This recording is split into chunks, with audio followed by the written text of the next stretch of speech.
We'll blend the best of the old and new in our hot new project. Hang with us.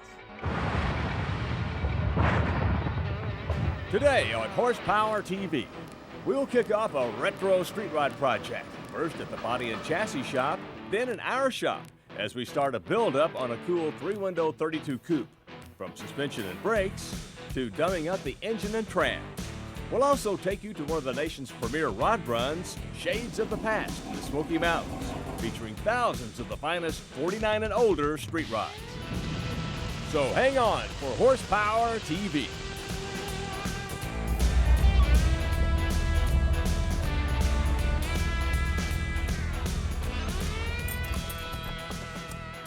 Hi, welcome to Horsepower TV. Well, there's no doubt about it. Hot rods are hotter than ever.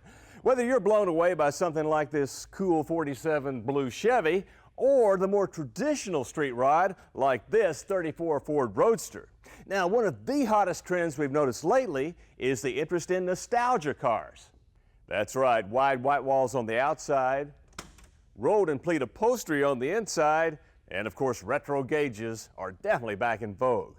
Well, today, we're going to kick off a nostalgia street rod buildup of our own. And we sent Chuck to the right place to get us started, Harwood Street Rods in Tyler, Texas. That's right, Joe. Now, this 32 Roadster might look familiar to many of you. In fact, it's very similar to the one that we built on the show a couple of seasons ago. But as much fun as it was to go topless, well, this year we're going to keep a lid on it and build a quintessential coupe, the 32 3-window.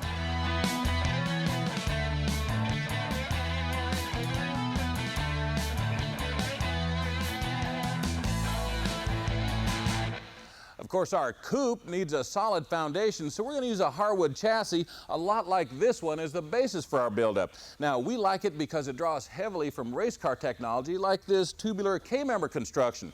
And if you look down here, well, there's plenty of room for the exhaust to pass through, so we'll be able to get that low stance we're after. And back here... Hey, Chuck, I just flew in from home and, man, are my arms tired. Oh, man. Would somebody take my co-host, please? Better yet, let me take you next door where our body's being built. Harwood started manufacturing its 32 Roadster replicas in the early 90s, and they quickly became a hit with street riders who wanted the look of an original open highboard. All the body components began with carefully crafted molds sprayed with gel coat. Then, after layer upon layer of fiberglass material and epoxy, the pieces are put together, cured, and released from the molds. Of course, it takes many skilled hands to ensure that every door and every trunk are smooth and fit perfectly. Gary Harwood says adding the closed 32 was a natural new step for the company. We've had so many people ask for a closed car, and a 3-window coupe is the most popular closed car in the street rod industry, especially a 32. We offer power windows, heat and air, defrost ducts, closed car, all-weather car, a great cruiser. Okay, now that we got our 3-window body, what do you say we check up on Chuck, who's on a little shopping spree? Well, I'm just trying to put together a pile of parts that'll be appropriate for our retro rod. Well, like this I-beam axle. Now, this is just like they used in the early days of hot rodding. Yeah, it sure is. Hey, how about these cool headers? Now, they'll add a nice nostalgia You touch. bet. And since they didn't use 4-links till recently, we better stick with these hairpins. Well, they'll work great with his I-beam. You know, shopping in the showroom really makes it easy to find just about anything that you need to bolt together your street rod, like this stainless steel reproduction gas tank. Now, since our 32 isn't going to be using a roll pan, well, this thing's going to fit perfectly between the rear frame rails. And of course, while we're shopping for things out back, I kind of like this 8-inch rear end. Now, we're going to fill this one with some 350 gears. There are a lot of ways to light up the road, but we're going to use these original 32 style lamps to stay loyal to our look. Now, check out this grill shell insert. This thing still has the crank hole in it. Well, how about I crank up the truck so we can load up this pile of parts and head for home? Good deal. We'll meet you back at the shop to start to work on our rolling chassis right after this. And later in the show, a visit to Street Rod Utopia in the Smoky Mountains. You'll have a blast at Shades of the Past.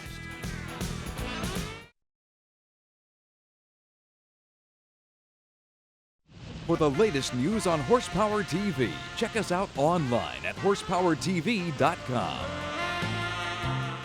Hi, welcome back to the shop. And we're back from Harwood's, where we've got just about everything that we need to put together our 32. Now, we're going to start this build up with the chassis. And while we're doing that, the painter's going to get going on our body, and we'll visit with him later on. Right now, though, what do you say we jump on that front suspension? Yeah, and it's easier to install that front end when everything's pre-assembled like this. Now, since we're going with that nostalgia theme, we're also going to use the stock type I-beam axle rather than a tube or independent front end. Up here we have a transverse leaf spring, and we're holding everything together with these hairpin radius rods. Hey Chuck, give me a hand getting this thing to the chassis. All right, here we go. Okay, let's drop her down to give a little more clearance here. Okay. Straight back. There we go, right on the money. There we go. The first step is to attach the radius rods to the frame using these big through bolts. Then we jack the axle and spring into place, there we go, and attach it to the perch with this retaining plate. Then we can tighten up the 4 nuts. Choosing the front brakes for our retro rod proved to be a bit of a dilemma. After all, we wanted the stopping power of disc brakes, but hey, we wanted to keep that nostalgia look alive too.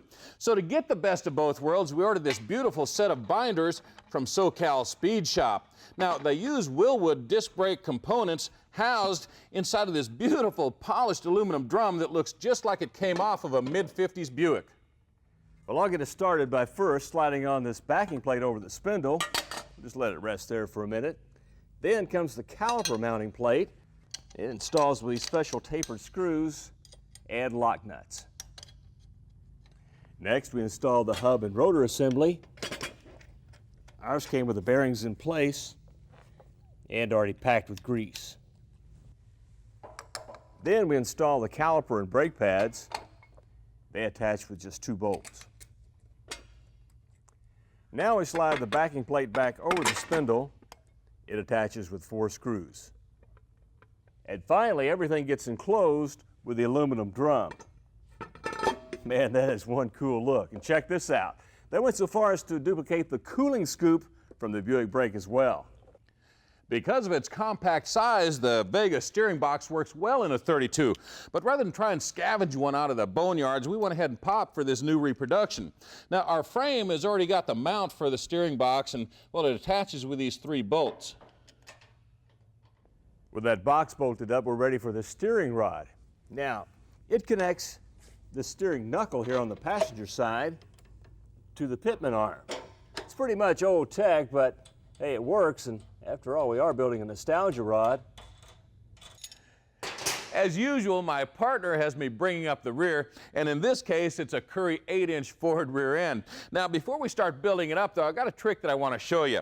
What they've done back here is welded up the rear of the housing and gotten rid of all the pimples and dimples. Now, that smooth look is going to look great once we get paint on it. Now, later on, we're going to drop in this third member, and as you can see, it's already got this 350 ring and pinion in it. Before we drop it in, though, we're going to go ahead and add a little bit of silicone right here to the gasket surface to prevent any leaks. Now we can slide the third member into place and torque the nuts down to 45 foot-pounds. Next, we can install the backing plates with brake assemblies. Then we can slip the axle in the housing. Once the axle retainer nuts are tight, we can go ahead and install the drum. And hey, this bad boy will be ready to bolt into the chassis. All right, that ought to do it. Yeah. Well, now's a good time to bolt up our ladder bars, and I think this one goes on your side, Chuck. Thanks. These are pretty traditional in keeping with our theme, but here's an update that makes a lot of sense. Harwood installs these urethane bushings, and well, that tightens up the handling and eliminates suspension slop that you get with rubber. Well, next we install this track bar, and of course it keeps the rear end centered up on the chassis. The final phase of our rear suspension assembly is installation of these aluminum coilovers. Now these things are adjustable here for ride height And this knob on the other end controls rebound and compression for the desired dampening of the shocks. Now, it should come as no shock to you that we've got to take a little bit of a break right now, but we'll be right back with more of our street rod buildup right after this.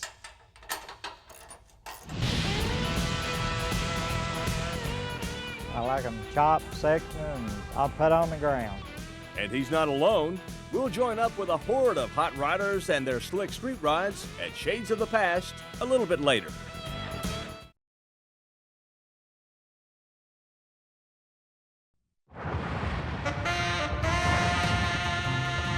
All right, welcome back to the shop and our street rod buildup. Well, while you were gone, we decided to turn our chassis into a real roller by mounting up our wheels and tires. Now, what we got here is a set of B.F. Goodrich extra wide white walls that we got from Coker Tire, and we mounted them on some Hallobrand smoothies. Now, once we get them all on, we'll cap them off with these nostalgic knockoffs.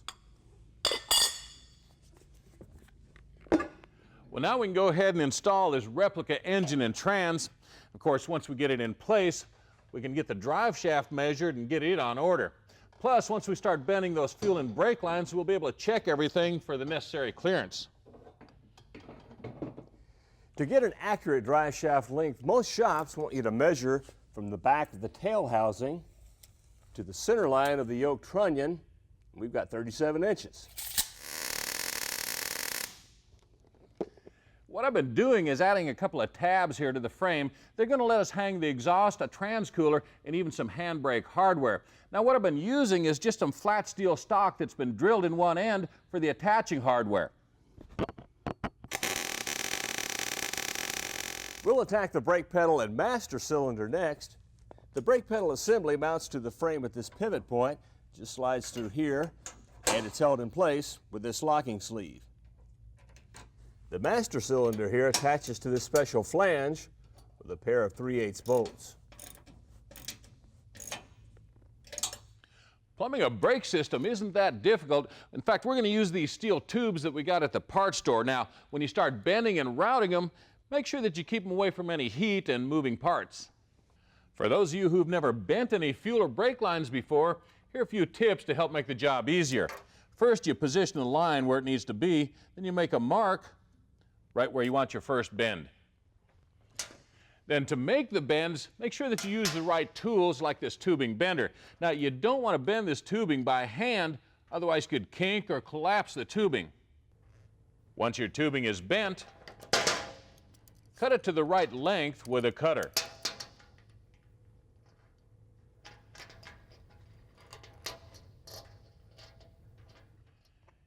Use a flaring tool to make a double flare. Now, to do that, position the tubing in the clamp. Adjust the height of the tubing using the adapter as your guide. Then insert the adapter in the end of the tubing. Next, put the flaring yoke into position and tighten the pointed end until it centers itself on the adapter. Then tighten the yoke until the adapter bottoms out. Then you can back off the yoke and remove the adapter. Then put the pointed end of the yoke back into the partially formed flare. Then just tighten the yoke to finish the flare.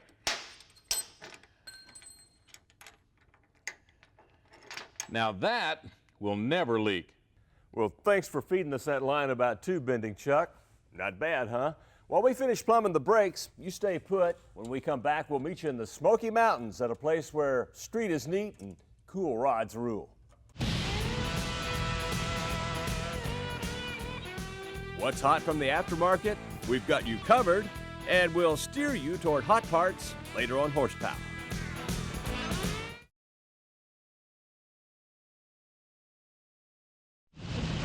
For more horsepower, join us online at horsepowertv.com.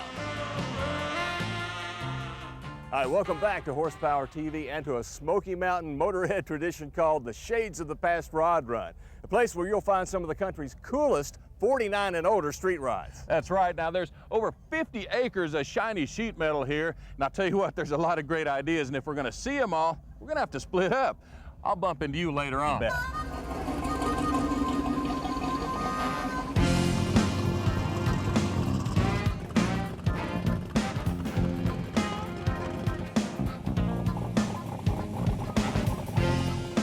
Now, this is what I call a real hot rod. In fact, here's how they used to build them back the old days.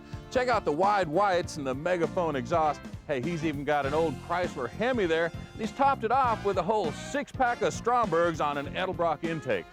I like them chopped, sectioned, and I'll put on the ground. Hey, no doubt. After Bob Whittle got through whittling on his rod, the most frequently asked question was, what is it? You really can't tell what kind of car it is other than the grill. You know, if you look at it, you can tell it's maybe a 40 Chevy. Sure, I knew that, but I also know that some riders like radical power as much as they like radical looks. Yep, this is a 41 Willys with a blown big block. That's power. Man, can you believe it? Little termite delight here at the Shades of the Past show. Now, this is a 34, and well, from the looks of things, hey, I believe he might have drove this thing all the way in from California. Now, among 3,000 unique and cool cars, can you imagine picking the top 25? Well, fortunately for us, that's the job of the judges. But what's it going to take to make the cut? Well, we look for cars that's got the right look. That's something that's hard to describe, but it's cars that's got the right stance, the wheels and tires set up, the paint job, the interior, a real good quality interior, and it's something that everybody's tries to be a little bit different with. And we started with a 37 5-window coupe, and we put longer sedan doors on the car. We used a few pieces off of the Lincoln Zephyr roof to get the roof line that we were wanting on the car to achieve the 3-window look with it that we want. Wow. What about the interior? We fabricated the dash for the car, garnish moldings, the Art Deco grille in the center of the dash. It hinges down to reveal the stereo and air conditioning controls. Man, there's a whole slew of 32s like the one we're working on back in the shop, and if you think this aluminum rear end is cool, well, just check out these taillights from a Cadillac Catera. I wonder if I can put that idea to use on something else we're working on. Of course, Shades of the Past is also a great place to find your future project, like this 32 Pontiac. Now, if you started right away, you could be ready for next year's event. I think I'd start with a new roof. Hey, how you doing? Great. Hey, what is this thing? It's a 1934 Buick. Buick. Yeah. Man, I love that long look. Big old fat boy like me can get right in there and ride. What do you got under the hood? That's a 425 Buick nailhead. No kidding. Lots of torque. Tons of torque. Listen, the guys and I are going to need some limousine service later on. Are you available? I sure am. I'll tell you what. You load him up and we'll haul him out. Let's go.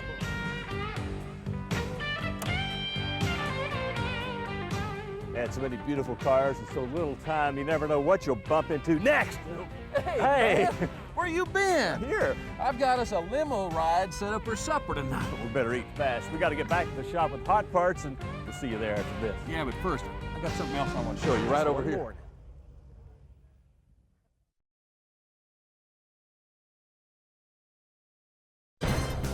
And now Hot Parts, brought to you by CarParts.com. Everything for your car, truck, van, or SUV.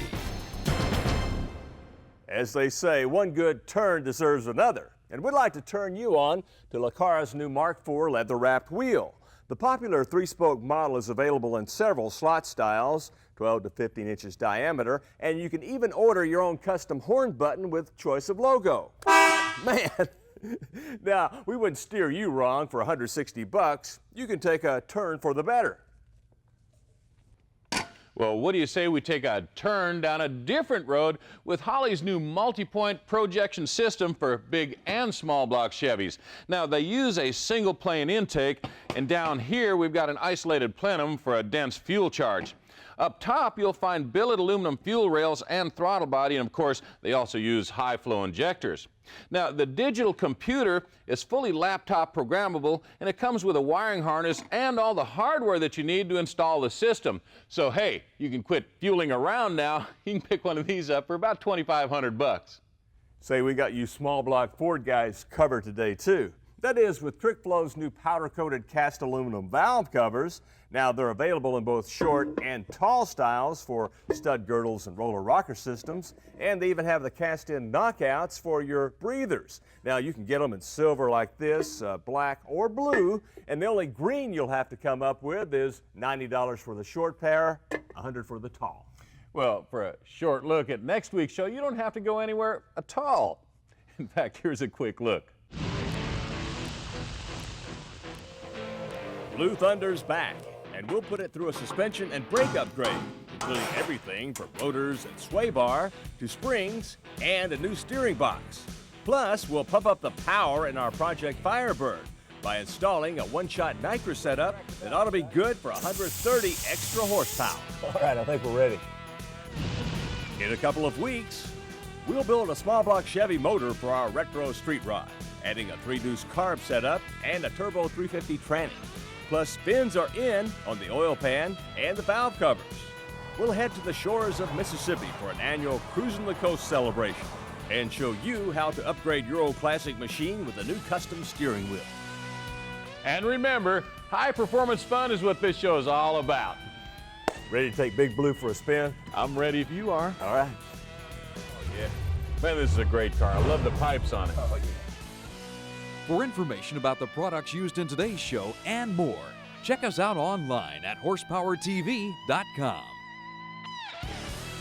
Horsepower TV is an RTM production.